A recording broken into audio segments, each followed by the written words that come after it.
Surah Al-Baqarah. So we now start with Surah Al-Baqarah, chapter number 2. A'udhu billahi minash shaitanir rajim. Bismillahir rahmanir rahim. Alif lam mim. Zalikal kitabu la rayba fihi hudal lil muttaqin. So we have to move a bit more rapidly from Surah Al-Baqarah onwards, because Surah Al-Baqarah is huge. It's the biggest chapter in the Quran. So we have to be very quick with Surah Al-Baqarah. So I just recited the first two verses of Surah Al-Baqarah. Alif Lam Mim, Dhalikal Kitabu La Rayba Fihi, Hudal lil Muttaqin. So as I've said in our explanation in Surah Al-Fatiha, the Quran is a guidance for the whole of mankind. Also mentioned in Surah Al-Baqarah, chapter 2, verse number 185, which we will cover in this session itself. So this particular verse says Alif Lam Mim. It's harf muqattat. That means the meaning is not known for sure. No one knows for sure what it actually means. There have been some hypotheses. We do not want to go into the details of those hypotheses. So we don't have the time to do so. ذَلِكَ الْكِتَابُ لَا رَيْبَ فِيهِ هُدًى لِلْمُتَّقِينَ. So let us read this translation. There is one allegation in the translation that I want to address before we move ahead with this chapter. This is the book. ذَلِكَ means that. Haza means this. ذَلِكَ means that. So that is the book. Especially the Christians, they say that is the book. The Quran refers to the Bible. The Quran does not refer to the Bible. How can it possibly refer to the Bible? Because the Bible does not refer to the Bible. The word Bible is not mentioned in the Bible. So the Bible is nothing. It's basically a collection of books. Biblos in Greek means book or books. So it's basically a collection of books, and they termed it as Bible. So no wonder the word Bible is not mentioned in the Bible. Not so with the Quran. The word Quran is mentioned in the Quran. So this cannot possibly refer to the Bible. What it refers to is the preserved tablet in Al-Lawh al-Mahfuz, the preserved tablet, where the Quran is present. And this is basically an attested copy, so to say, of that preserved tablet, which is today present to us in the Musaf form. In the earliest generations, it was preserved in various other forms, also in memory, which also is preserved, alhamdulillah, in the memory of the Hafiz Quran today as well. The practice of the Hafiz Quran has continued, alhamdulillah, and we find thousands of Hafiz Quran to this day. So that is the book. It refers to that particular book, the preserved tablet, where the Quran is also there. It's Al-Kitab, the book. We'll come to it when we come to Surah Al-Baqarah, chapter 56. So that is the book. In it is guidance sure. So in that book there is guidance. So because this is an attested copy of that itself, so in this book is guidance without doubt. La rayba fi. Hudal lil muttaqin. And it is a guidance for whom? For those who have taqwa, for the muttaqin, the people of taqwa. Those who abstain from themselves, keep themselves aloof from evil acts, evil deeds, evil habits, evil things basically. So now let us pick up speed. We do not have the luxury really. It's basically luxury. So Alif Lam Mim. About Harf Muqattar, just this much I would like to mention, that it cannot be translated Alif Lam Mim, because the meaning itself is not clear. These are three alphabets presented in this form in this first verse. Another point that we can discuss about is what is the meaning of a verse. A verse, what is the meaning of an ayah? I should not have said what is the meaning of a verse, because verse we understand in the connotation of the English language. What is the meaning of an ayah? There is no meaning for the word ayah, except for that it means signs. S-I-G-N-S, signs. The best attempt to translate in the English language is that of a verse. But the verse is not of complete connotation. It is not synonymous with the term ayah. An ayah is defined to be ayah because the Prophet ﷺ defined it that way. That's it. Alif Lam Mim, ayah. Ha Mim, just two alphabets consist of an ayah. Sometimes there are ayahs in the Quran, for example in Surah Baqarah chapter 2 verse number 282, which are massive compared to many of the one ayah, more massive in comparison to many of the surahs of the Quran. Chapters, it's bigger than many of the chapters of the Quran. Or for example Ayatul Kursi, so chapter number 2 verse number 255, the verse of the throne, or the verse of the Kursi. So a verse is a verse because it is defined to be a verse by the Prophet ﷺ. So that's it. So verse number 1, Alif Lam Mim. That's it. And we don't want to go into the discussions about the Harf Muqatta. In any case, about these verses, no one can be sure. There has been some hypothesis, as I said. We don't want to go into those intricate issues in this rapid series and brief, which gives you a brief explanation at best. So that is the book. In it is guidance sure without doubt to those who fear Allah. Actually, the word fear is not a good translation. That is why when I explained it, I said those who have the taqwa of Allah subhanahu wa ta'ala. The consciousness, basically, the consciousness of Allah subhanahu wa ta'ala. Fear is not a good translation, though in many of the translations, including this translation, the word fear is used. Fear has a very negative connotation. The word for fear, the Arabic word for fear, is khawf. The word khawf is also present in the Quran. So what is the difference between taqwa and khawf? It cannot be the same thing. It cannot have the same translation. So it's not the same, basically. So khawf is fear and taqwa is consciousness. So those have consciousness of Allah subhanahu wa ta'ala, who believe in the unseen. Now, I will not even be marking it to you, the verse numbers. We'll just have the rapid reading. So who can benefit? So it's both hudal lil nas as well as hudal lil muttaqin. It's potentially a guidance for the whole of mankind, but only those will be able to derive guidance from it, those who have consciousness of Allah subhanahu wa ta'ala, of God, who believe in the unseen and are steadfast in prayer and spend out of what we have provided for them. So these are some of the attributes of a God-conscious person who believe in the unseen and are steadfast in prayer and spend out of what we have provided for them. These are some of it has to do with rationality as well, though sometimes it may seem it's beyond any rationality.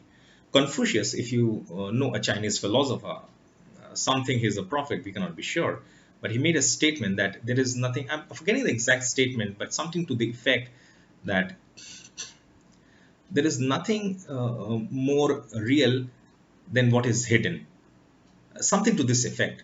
So you think many things are hidden and it's not real. So nothing more profound than what's hidden. So and his statement continues, but this is the part which I'm able to remember right now. You can also do your own investigation. And as I said, we don't have the time to explain. And this was not even a point which I had in my mind to speak. So just recollect it. So unseen is not always irrational. Great philosophers such as Confucius, not even related to Islam, have made statements which in a way sometimes is similar to the Islamic beliefs. And this is some of the reasons why some people think that Confucius was a prophet. We're not going to those issues at all. We are keeping ourselves aloof from those discussions. We don't have the time to do so. So believe in the unseen. These are some of the things that do. Steadfast in prayer and spend out of what we have provided for them. This is a good human being, what he is supposed to do. A God-conscious person will do. He will provide for others for what God has provided to them, and will believe in the revelation sent to thee and sent before thy time. And in their hearts have the assurance of the hereafter. Because without hereafter, there is no accountability. They are on true guidance from their Lord. It is these who will prosper. As to those who reject faith, it is the same to them, whether thou warn them or do not warn them. They will not believe. Allah had set a seal on their hearts and on the hearing, and on the eyes is a veil. Great is the chastisement they incur. Of the people are some who say we believe in Allah and the last day, but they do not really believe. Now, whom is this verse referring to? Verse number 8. Of people, there are some who say we believe in Allah. These people say we believe in Allah and the last day. So both in Allah as well as Yawm al-Akhir, the last day. But the Quran testifies that they do not really believe. So who are these people? The two groups of people mentioned by this, are referred to by this verse. One is the hypocrites, the munafiq. They say we believe in Allah and we believe in the hereafter. But also the Jews are referred to in this verse. The Jews also said we believe in Allah and we believe in the hereafter. But what we do not believe is in your prophethood or messengership. This is our objection. So this applies to both actually. Some of the verses that follows from now onwards actually gives a vivid description of how a munafiq would behave, how a munafiq would act, a hypocrite would act. So you would tend to think that this applies to only munafiqs, but no, this applies both to munafiqs as well as to the Jews. Fain would they deceive Allah and those who believe, but they only deceive themselves and realize it not. In their hearts is a disease, and Allah has increased the disease, and grievous is the chastisement they incur, because they lie to themselves. When it is said to them, make not mischief on the earth, they say we are only ones that put things right. So this is how the hypocrites react. Don't you see the excellent way in which they have been described? When it's said to them, these people, the hypocrites, don't make mischief. It's applicable at that time, at the time of the Prophet ﷺ, with the hypocrites of that age. It's applicable to the hypocrites of today. Amazing, amazing way in which the Quran describes the hypocrites. There's no better description that fits them. Make not mischief of the earth. What do they say? We are the ones that put things right. Of a surety, they are the ones who make mischief, but they realize it not. When it is said to them, believe as the others believe, they say, shall we believe as the fools believe? Nay, of a surety, they are the fools, but they do not know. When they meet with those who believe, they say, we believe. But when they are alone with the evil ones, they say, we are really with you. We were only jesting. Allah will throw back their mockery on them and give them rope in their trespasses. So they will wander like blind ones to and fro. These are they who have parted guidance for error, but their traffic is profitless and they have lost true direction. Now the Quran gives a similitude. Their similitude is that of a man who kindled a fire. When it lighted all around him, Allah took away their light and left them in utter darkness, so they could not see. Deaf, dumb, and blind, they will not return to the path. Summum, bukmun, umyun, fahum la yarjun. Deaf, dumb, and blind, they will not return to the path. Now, the question is it referring to physical deafness, physical dumbness, and physical blindness? No, not at all. So the hypocrites are not described in the Quran as a people who have physical deafness, dumbness, and blindness, but this is spiritual deafness, dumbness, and blindness. That is what refers to the Quran. This will become important once again when we come to Surah Al-Kahf.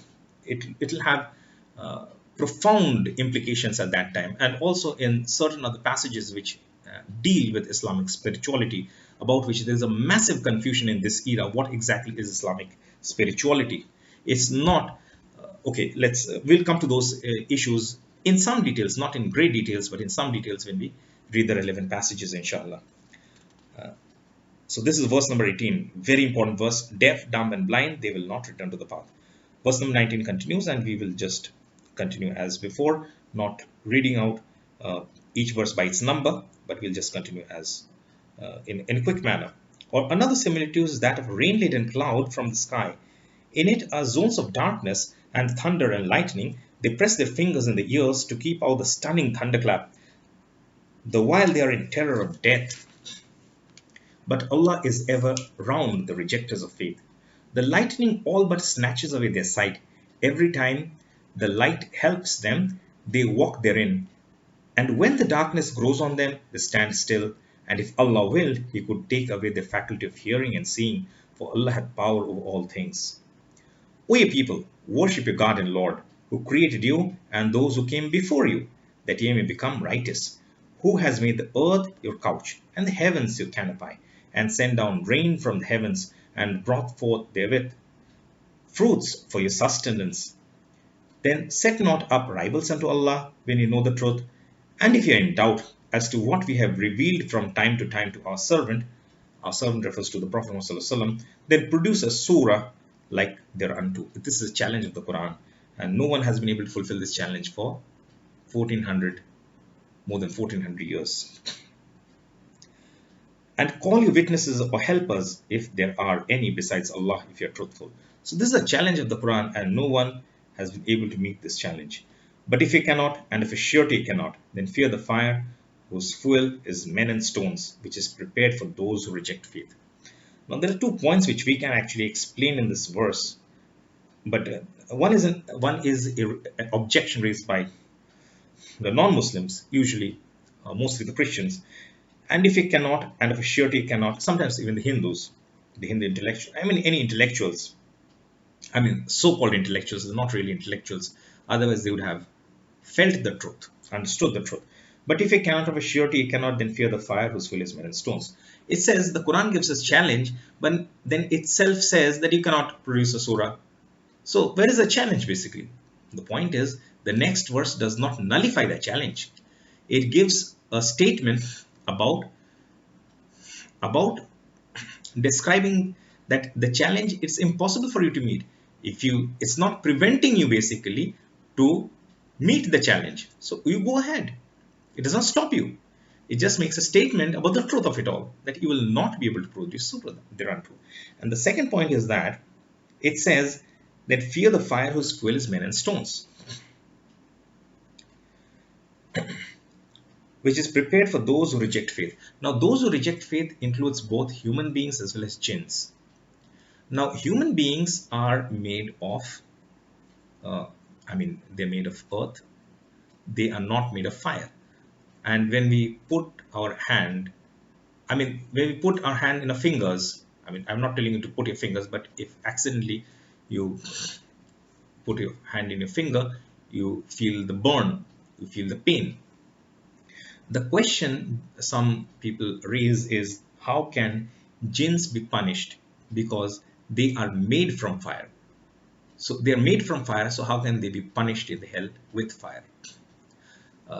There is a very beautiful explanation which a scholar gave, and that was, he asked a person who asked this question that, can you bring me a piece of earth, solidified earth, hardened earth?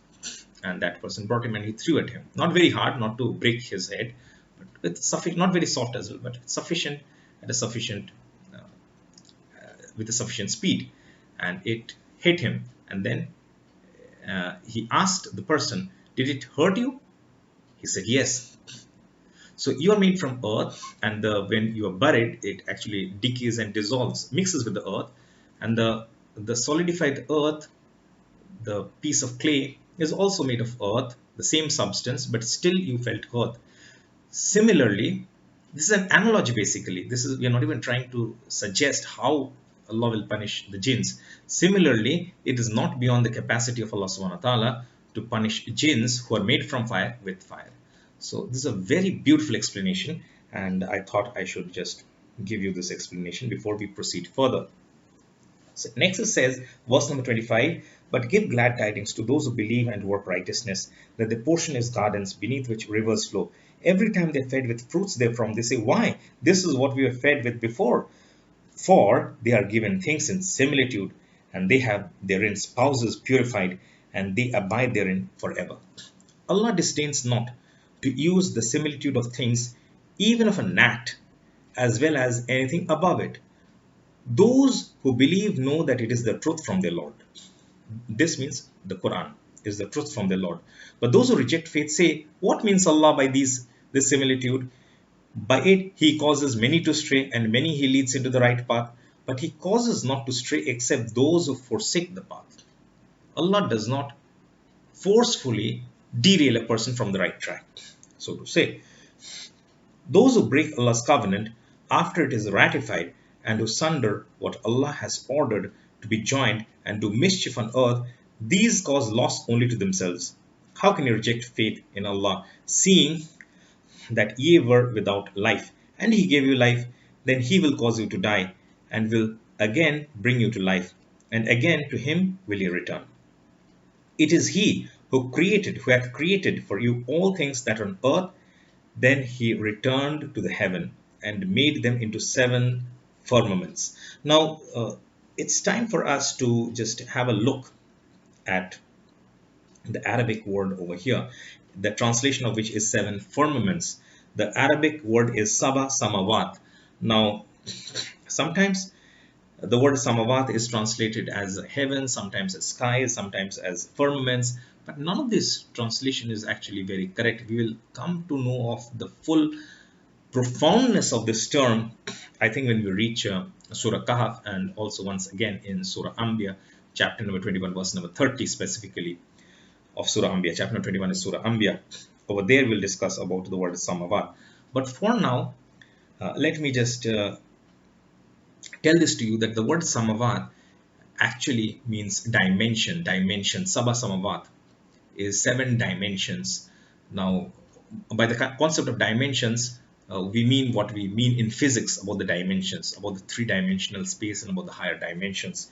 If it's already too difficult for you, we will come back with more explanations from physics, from the point of view of physics also, when we reach Suratul Kahf, as well as in Surah Anbiya, chapter 18 and chapter 21, for more details. As of now, Please remember this, that this is not seven firmaments, neither is it seven skies, nor is it seven heavens, but this is seven dimensions. The word dimension is actually, or the dimension is actually the best translation that we can find for the Arabic word samawat. And of all things he had perfect knowledge. Behold, now verse number 30 is the beginning of a story. It's not a story, it's a history, it's an actual event which happened. And this is a story about the Prophet. I mean, this is a story of Adam alayhi salam. I mean, while he was still in heaven, before he came to the earth. So when he came to the earth, he was the first man as well as the first prophet of the human beings. But this is still in heavens, in paradise, in Jannah. So this is a story of Adam alayhi salam and Hawa salamun alayha and Iblis, the Satan. So it says, behold, the Lord said to the angels, I will create a vicegerent on earth. They said, wilt thou place therein one who will make mischief therein and shed blood, whilst we do celebrate thy praises and glorify thy holy name? He said, I know what ye know not. So this is something which the angels are saying, that will you create a Khalifa, a vicegerent on earth? Will you create uh, someone who will make mischief therein and shed blood, whilst we, the angels, the Malaika, we celebrate your praises and glorify the holy name? He said, I know that you know not. Allah says, I know that you know not. So now this was a feeling. They did not challenge Allah, they did not question Allah, as some people point out, especially the apologists, the Christian evangelists, basically, mainly, also the Hindu evangelists, that how did they have more knowledge that they would shed blood and they would do mischief on the earth, because they were not even created now. So the answer is to this question is, the angels had this idea from what they had seen of the jinns, the jinn race, the jinn kind. Okay, so who had been present on the face of the earth maybe some 2000 years before human beings set foot on the earth. So from that, they sort of predicted that this new creation will again do mischief and shed blood. So this is their idea, and they're not challenging Allah. They're not questioning Allah. They are just expressing a sentiment, so to say, that we are glorifying you and praising you and thanking you. So why exactly is the requirement of a new creation? What exactly is the reason for the new creation? And then to be put on the earth. And not just that, to be made the Khalifa, the vicegerent, Khalifatullah, so to say, the Khalifa of Allah. So Adam alayhi salam is the first Khalifa. So I have asked this in many of my lecture sessions, who is the first Khalifa? And the answer comes Abu Bakr as-Siddiq radhiyallahu anhu. The answer is not correct. He is Khalifatun Nabi, the Khalifa, the first Khalifa after the Prophet sallallahu alaihi wasallam. So every prophet and every messenger is the Khalifa of Allah subhanahu wa ta'ala.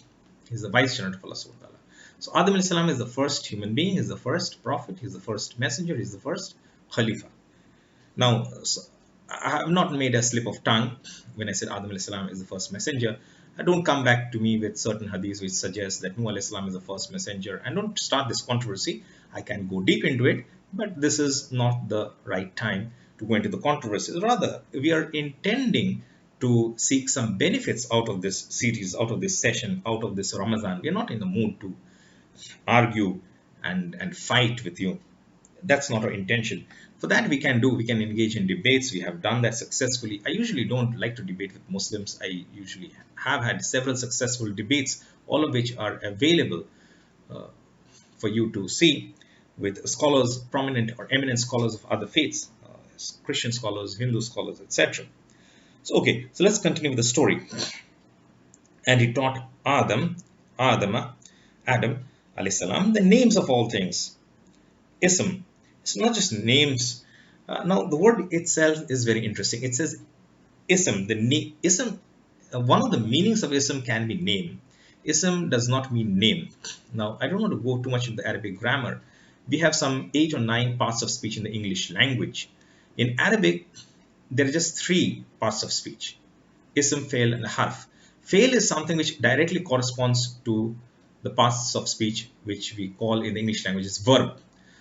So naturally ism will cover a whole lot of things, as well as harf will cover a whole lot of things to complete the entire nine, the set of nine.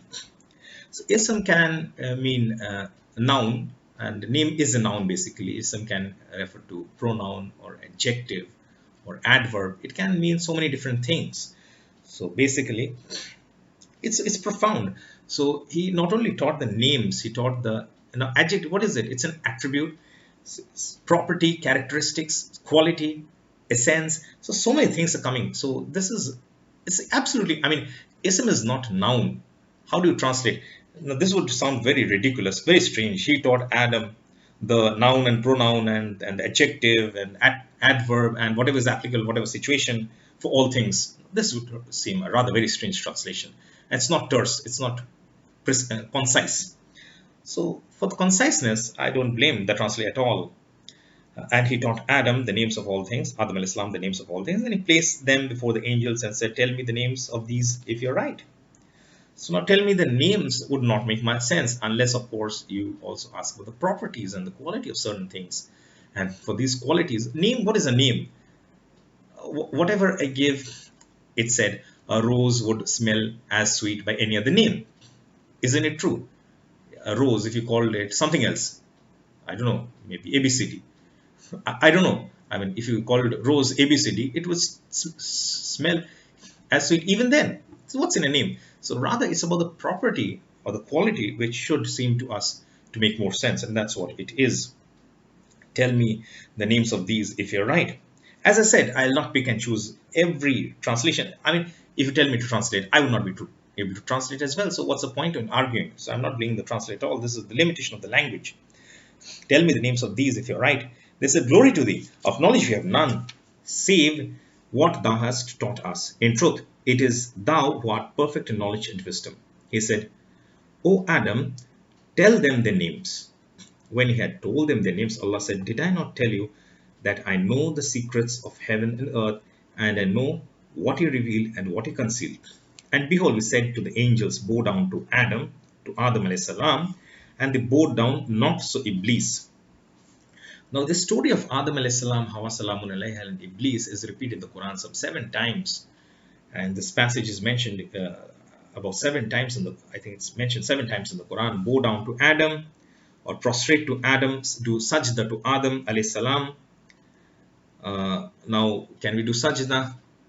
Another issue is coming up. I really don't have the time and the luxury. We don't really have the luxury to go into the complex issues. We can actually explain in some other session these issues. And behold, we said to the angels, do sajda to Adam alayhi salam, and they bowed down, not so Iblis. Now, in 6 verses, the text as well as the translation is exactly this, except for in the 7th instance, it is clarified that after saying not so Iblis, that he was a jinn. The other 6 places not mentioned. So this is something which we'll keep in mind, and whenever we reach that passage where the additional piece of information is mentioned, we'll discuss about it. We'll return to the subject in a bit more details. And so we read it again. And behold, we said to the angels, do sajda, prostrate to Adam alayhi salam, and they prostrated, not so Iblis. He refused and was haughty. He was of those who rejected faith. And we said, O Adam, O Adam alayhi salam, dwell thou and thy wife in the garden, and eat of the bountiful things therein, as where and when ye will. But approach not this tree, or ye run into harm and transgression. Another point which I would like to just state by way of reference is that some people allege, these are very foolish criticisms and it's very easy to answer them, but I guess it's, this part at least I should answer before proceeding. I should explain before proceeding. There's nothing much to explain. It says they rather foolishly allege that Allah does not know the name of the tree. Because he says approach not this tree, it refers to this tree, not, it doesn't give the name. It does not know the name of the tree. Nauzubillah. Astaghfirullah. This is not the case at all. When I'm speaking to you and I'm pointing to something, don't come near this. Maybe there's a electricity post is rated 440 volt, and I say don't come near this. Does it not mean that I don't know what it is? Not at all. It means I know, and I'm respecting you because I consider you to know what it is as well. It's respecting the intellectual capacity of Adam alayhi salam, not the reverse that he does not know. He knows. He will. I mean, if I were to say to you like this, okay, don't come near this, and then try to start explaining this. What this is? This is an electric post, and it is contains high voltage electricity. And if you were to touch it, you would think, what sort of nonsense and explanation he's giving me? I know very well what it is. Why does he have to explain what this is? He has told me. Maybe I was unmindful. I was getting too close. We were having a discussion. I was unmindful. So he warned me. That's fine. He made me careful about it. That's fine. Why does he have to explain? So similarly, this is the case. This was a tree. He was pointing to Allah subhanahu wa ta'ala, and he was instructing Adam alayhi salam and Hawa salam, don't come near this tree. He was pointing to it. Don't come near this tree. So that suffices for the explanation. So it's not the case at all that some people rather foolishly they bring up these issues, especially the the the, the evangelists, basically the Christian evangelists, the Hindu evangelists, mostly the Christians, or you run into harm and transgression. Then did Satan make them slip from the garden and get them out of the state of felicity in which they had been. And we said, get ye down, all ye people, with enmity between yourselves. On earth will be your dwelling place and your means of livelihood for a time. Then learned Adam alayhi salam, from his Lord certain words, and his Lord turned towards him, for he is oft returning, most merciful. Now, then learned Adam alayhi salam from his Lord certain words. Now, this can actually refer to. This is a difficult passage in the sense its meaning is simple, its text is simple, its translation is simple. But when we begin to ponder over it, things become a little more complex. When did this event happen? According to me, according to my understanding, according to what I think is when he once he came down to the earth. Now he would have children and grandchildren, and we would be born many, many years later, many thousands of years, millennia later, thousands of years later. So, right from Adam al-Islam, there should be some form of guidance for the guidance of mankind, and so the revelation has to start now. And the first revelation was revealed to Adam al-Islam, and what we normally give the name of Suhfi Adam, the book of Adam, sometimes also referred to the book of Adam and Eve. I don't have a problem with the nomenclature, the name. The name itself is not important, but this is, according to me, the beginning of the revelation. Then learned Adam from his Lord certain words. Uh, so this is according to my understanding. It can also mean that while he was in the heaven, Allah subhanahu wa ta'ala gave him certain words and by which he asked for forgiveness, and then Allah forgave him. So in any case, that itself is not important, but the point that I'm trying to make is, according to me, this is how the revelation first started. So that's the thing that I wanted to point out. We said, so let's read it again. Then learned Adam alayhi salam from his Lord certain words, and his Lord turned towards him, for his oft returning, most merciful. We said, get ye down all from here, and if as is sure there comes to you guidance from me, whosoever follows my guidance, on them shall be no fear, nor shall they grieve. Now, this is the word I wanted you to focus on a little bit earlier, khawf. The word used here is khawf. On them shall be no fear. On them shall be no khawf, no fear. So if khawf is fear, which is the correct translation, so taqwa, which is a different Arabic word, cannot mean fear. So that's why I explained to you at that time, taqwa actually means consciousness, consciousness of Allah subhanahu wa ta'ala, consciousness of God. So on them shall be no fear, no khawf, nor shall they grieve. But those who reject faith and belie our signs, they shall be companions of the fire, they shall abide therein. So this is the story of Adam alayhi salam. It's coming to a close, and now we begin with the story, not the story about the Bani Israel, the narration about the Bani Israel for the first time in the Quran. Now it begins. So we will discuss this after a short break, inshallah.